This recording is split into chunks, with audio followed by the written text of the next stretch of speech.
मित्रों नमस्कार। आज ये वीडियो मैं बना रहा हूँ। आपने देखा होगा कि पूरी दुनिया में चीन एक अपना अलग रुतबा रखता है और दुनिया की अर्थव्यवस्थाओं में भी वो नंबर 2 और नंबर 3 की ही दौड़ में लगातार लगा रहता है और आगे भी उसकी स्थिति ऐसी ही रहने वाली है, ऐसा संकेत मिलते हैं।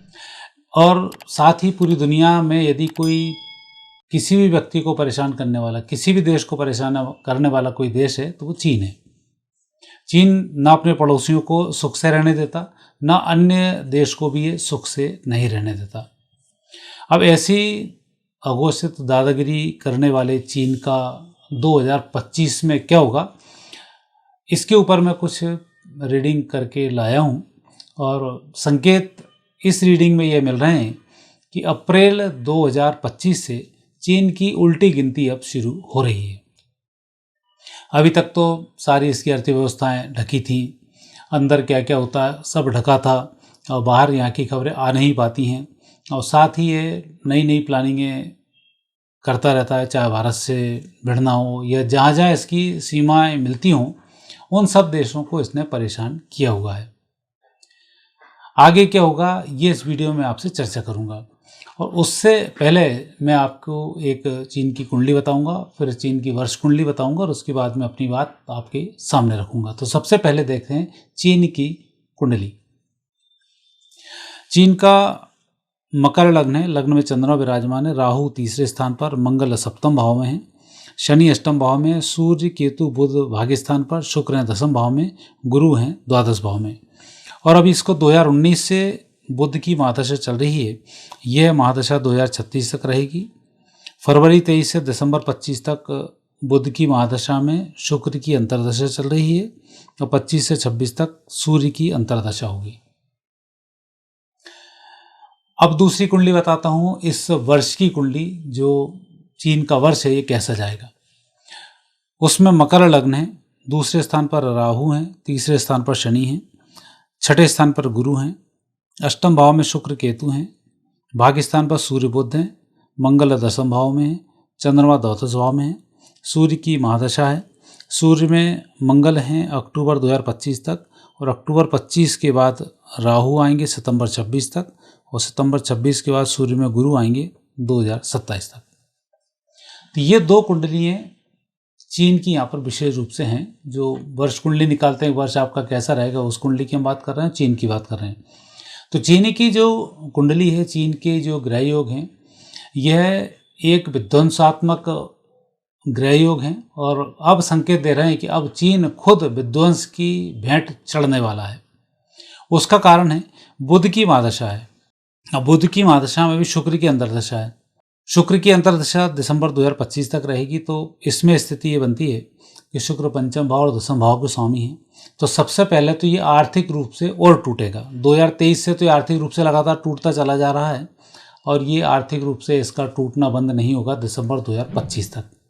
साथ ही अभी इसके ऊपर और भी प्रतिबंध लगेंगे, अमेरिका भी इसके खिलाफ आएगा और इसकी पोल खुल जाएगी दिसंबर 25 में। इसके बाद रूस भी इसकी मदद नहीं करेगा और ये अकेले ही उत्पात मचाता रहेगा अपने हथियारों की दम पर।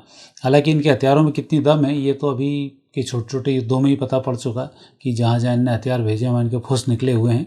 तो वो स्थिति इनकी बहुत बेहतर नहीं है। इसकी कुंडली में अब 25 के बाद सूर्य की अंतर्दशा शुरू होगी बुध में। ये विशेष संकेत है कि सूर्य अष्टम भाव के स्वामी हैं जो मार्केश बनते हैं और सूर्य इनकी कुंडली में भाग्य स्थान पर बुध के साथ ही विराजमान है। तो यहाँ अब इनके योग नेगेटिव शुरू होंगे 2025 में 20 दिसंबर 2025 से और अक्टूबर 2026 तक नेगेटिव स्थिति बनेगी और अक्टूबर 26 के बाद चंद्र की अंतर्दशा आई। चंद्र भी इनका सप्तम भाव का स्वामी है, यह भी इनका मार्केश बनता है। तो सूर्य और चंद्र ये दोनों इनके दिसंबर 25 से लेकर मार्च 28 तक चलेंगे बुध में। तो ये संकेत है कि जिस तरह से ये चीन आगे बढ़कर अभी तक दूसरे देशों के लिए एक कलंक बना हुआ था, अब यह कलंक पूरी दुनिया से और या चीन से जुड़े हुए जितने भी देश हैं उनसे अब ये मिटने वाला है। तो एक स्थिति तो यहाँ इसकी खुद की कुंडली में यह बनती है कि चीन की अब स्थिति ना ही रोजगार धंधों के मामले में, ना ही इसकी इंडस्ट्रीज वगैरह के मामले में, और ना ही अब ये अपनी अर्थव्यवस्था को सुधारने के संबंध में आगे उठ पाएगा। अपितु इसे लगातार नुकसान का सामना करना पड़ेगा और दुनिया के नए नए प्रतिबंधों का यहाँ पर सामना करना पड़ेगा। तो ये ग्रह योग बताते हैं चीन की कुंडली के। अब दूसरी है चीन की वर्ष कुंडली। वर्ष कुंडली में जो स्थिति बनती है, वर्ष कुंडली में सूर्य की महादशा है। सूर्य अष्टम भाव के स्वामी है। अष्टम भाव के स्वामी होकर यहाँ भी ये भाग्य स्थान पर विराजमान है। अब सूर्य में चल रहे हैं मंगल, ये चलेंगे अक्टूबर 2025 तक, 22 अक्टूबर 2025 तक मंगल रहेंगे। मंगल के बाद राहु आएंगे, ये होंगे सितंबर 2026 तक, और राहु के बाद गुरु आएंगे, ये होंगे जुलाई 2027 तक। राहु गुरु की स्थिति इसमें देखते हैं तो राहु द्वितीय स्थान पर कुटुंब में कलह कराता है। तो अक्टूबर 25 से 26 के अंदर चीन के अंदर खुद ही कलह शुरू होगी और चीन का विरोध, चीन के नेताओं का विरोध अंदर ही अंदर प्रारंभ होना शुरू हो जाएगा, अर्थव्यवस्था चौपट होने के कारण। और बेरोजगारी भी बढ़ेगी वहाँ पर। जिस तरह से ये बांग्लादेश को सनकाता है, जिस तरह से म्यांमार पर इसने कब्जा किया हुआ है और अन्य लोग, अन्य संप्रदाय वाले लोगों को मारता पीटता ठोकता रहता है, अब वो स्थिति यहाँ पर विध्वंसात्मक होने वाली है। तो चीन अंदर भी लड़ेगा और बाहर भी इसको बड़ी परेशानी का सामना यहाँ पर करना पड़ेगा अक्टूबर 25 से लगाकर सितंबर 26 तक राहु के कारण। फिर आएगी गुरु की अंदर से। गुरु यहाँ पर छठे स्थान पर मौजूद है। अब इसका खेल शुरू होगा, जो पूरी दुनिया इसके खिलाफ आएगी और इसको निस्तर नाबूद करने की तरफ ये आगे बढ़ेगी। तो यहाँ जो ग्रह योग हैं वर्ष कुंडली के और खुद की कुंडली के, ये दोनों ग्रह योग बहुत अच्छे संकेत अब नहीं दे रहे हैं। तो कुल मिलाकर चीन की जो स्थिति अब दिख रही है, ये चीन की स्थिति बहुत नेगेटिव होने वाली है। और जब कभी इस प्रकार के ग्रह योग बनते हैं तो सबसे पहले तो घर के अंदर ही विवाद शुरू होता है।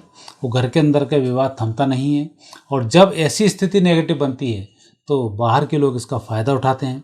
जैसे आपने देखा बांग्लादेश में छात्र आंदोलन था, जरा सा आंदोलन गया, पूरी सरकार को पलट दिया दूसरे देशों ने उन छात्रों को उकसाकर। भारत में किसान आंदोलन था, बाहर के लोग टूटे, लेकिन सरकार सजग रही, सारे काम सजग रहे, जनता भारत के साथ रही, तो आप उस विध्वंस से बच गए। तो अब जो ऐसी स्थिति बन रही है, ये स्थिति बहुत बेहतर नहीं है और चीन आने वाले समय में और भी बड़ी दुर्गति को प्राप्त होने वाला है, ऐसे ग्रह योग संकेत देते हैं। तो आने वाले समय में आपको बहुत सारी खुशखबरियाँ चीन की तरफ से नेगेटिव मिलती रहेंगी और आप प्रसन्न होते रहेंगे, क्योंकि अभी तक लंबा समय हुआ है कि आपने चीन की बहुत सुनी है, चीन के माल को बहुत खरीद कर चीन को बहुत पैसा पहुंचाया है। हमारे विपक्ष को तो बहुत बड़ी निराशा हाथ लगेगी, क्योंकि अब चीन की जब धज्जी उड़ने वाली तो इनका और नेगेटिव हल होने वाला है। तो ये स्थिति यहाँ पर बनेगी और भारत के लिए ये एक शुभ संकेत है कि जम्बू द्वीपे भरतखंडे। तो अब भरतखंड जो है अब इसकी चांदी होने वाली है और आने वाले समय में भरतखंड एक व्यापक भरतखंड के रूप में आपको देखने को जरूर मिलेगा। और जैसा कि आपने चाणक्य के समय में देखा, विक्रमादित्य के समय में देखा, तो यही स्थिति अब आने वाले समय में धीमे धीमे होती जाएगी। हालांकि उसके लिए 2030 तक का आपको इंतजार करना पड़ेगा, लेकिन जो सबसे बड़ा कांटा है वो कांटा है चीन, और चीन की दुर्गति 2025 से प्रारंभ हो रही है और 2026 में हम खुद अच्छी स्थिति में रहेंगे कि चीन की बर्बादी को देखना शुरू करेंगे और अपने मनोबल को कई गुना हम बढ़ा लेंगे। चाहे शस्त्र हों, चाहे शास्त्र हों, चाहे उद्योग धंधे हों, और चाहे नौकरी हो, चाहे यहाँ के रोजगार हो, चाहे यहाँ के भोजन पानी हो, सब में अब भारत चीन की तुलना में काफ़ी कई गुना बढ़ेगा। और ये चीन यहाँ पर जिस बात का दम्भ भरता था उसमें सब नेगेटिव स्थिति को ये प्राप्त होगा। ऐसा संकेत इन दोनों की कुंडलियों से प्राप्त हो रहे हैं। मित्रों, यह था चीन के संबंध में एक कुंडली का विश्लेषण। आगे फिर नए विषय के साथ आपसे भेंट होगी। आज्ञा दीजिए, नमस्कार।